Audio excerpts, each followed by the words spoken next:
Hello Cancer, and welcome to your astrology forecast for March 2025.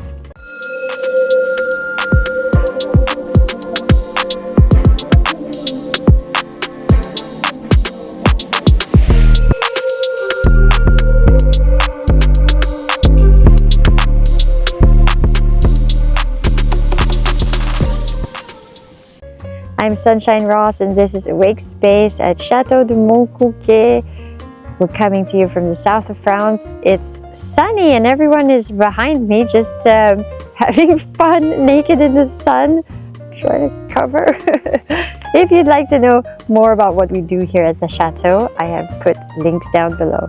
So, Cancer, you've got a lot of things happening in your ninth house and in your 10th house. And endings and new beginnings happening as well as we enter eclipses. And yes, the eclipses will be happening also in your 10th house and one in your 3rd house. So let's break that down for you.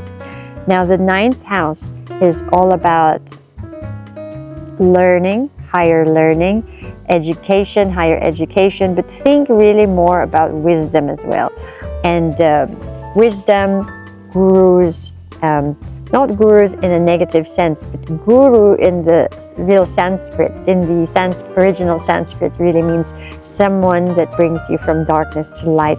So what are these philosophies in life that will propel you forward in your life, and what are these philosophies and wisdom and nuggets and nuggets of gold in life that you can really bring into your life that will help you for the next coming months, maybe into the future going forward as well. So you've got the new moon solar eclipse on the 29th, so that's happening at the end of the month here in the 10th house, and then a lot of planets conjuncting in that 10th house as we move through the month.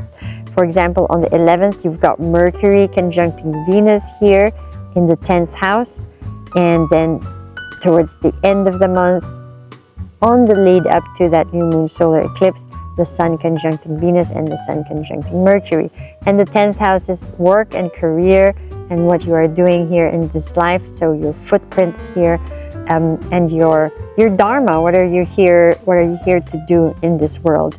So think about now new resolutions happening in this area of your life. So it could possibly mean contracts ending, soul contracts. If you feel like you've been cursed, that you have been trying to go forward, but it seems like you're stuck in this one area of life, in one area of work. And let's say you've always wanted to be a veterinarian, but you've always been stuck in one type of work, which is totally different. Let's say computer programming.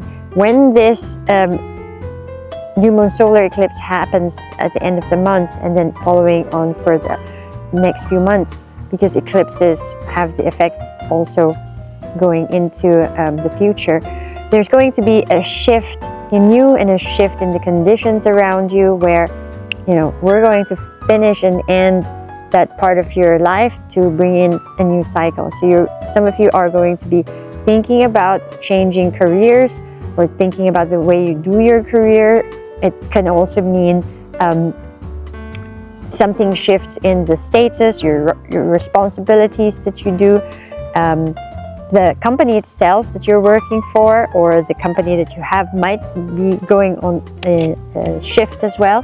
Although you can do the company's own astrological report because the company was founded on a certain date, so that also has its own astrology, just as nations also have their own astrology. Now, remember I was telling you about all of these 9th house things, and 9th house of wisdom, and 9th house of higher learning. So you've got from the 1st up to the 29th, so all through the month, Mercury conjuncting Rahu, and then Mercury conjuncting Neptune, the 1st and the 2nd. And this is going to really bring more desire for knowledge in this area, as well as encountering knowledge that's coming from left field, because with Neptune there, it's always out of the box. It's always something that is more expansive in just your way of being, and it's an expansion of consciousness.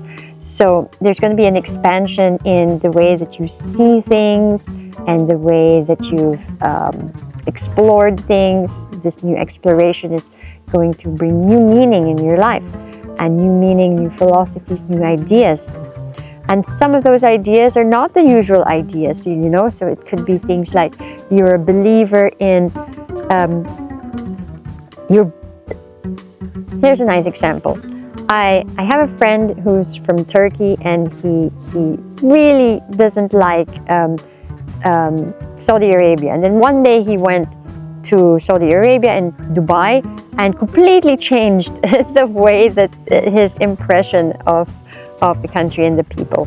So it could be something like that, something that you never thought in a million years you would even entertain, that suddenly, not that you're forced on it, but there suddenly becomes a new interest in it. And it's going to be like a natural interest, not a forced interest. Now, Sun conjuncting Saturn as well in this 9th house on the 12th, so towards the middle of the month, is going to give you more focus and bring back more pragmatic sense into these left field and out of